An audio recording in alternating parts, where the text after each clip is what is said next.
Hi, this is Owen Fitzpatrick. Welcome to another definition series. And in this particular episode, I want to talk to you about behavioral economics. So what is behavioral economics?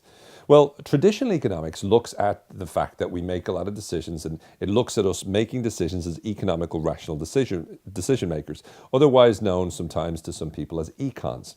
Now, behavioral economics came along and said, look, ideally, we would make decisions necessarily rationally in a lot of cases, but we don't in reality.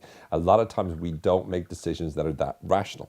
So what behavioral economics started to look at is, what is it that we do that makes mistakes? In other words, it started to study the psychology of decision making. What are the mistakes that we make and why do we make them? This looked into what they call bounded rationality, the fact that we're only rational within certain constraints, and we make choices and decisions based upon those constraints and within a shortened time limit, or based upon the feelings that we feel at that moment in time. So behavioral economics analyzes and studies a lot of the mistakes we make, what we call cognitive biases, a lot of the shortcuts, or psychologists know them as heuristics, and by making those mistakes and making those cognitive biases, we find ourselves not always being as intelligent as we could be.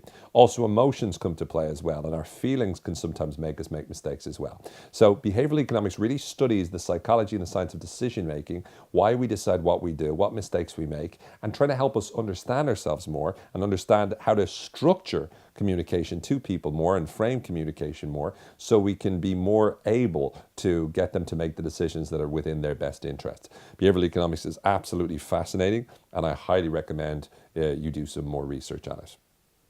May the force be with you. I don't like it today. There's nothing there.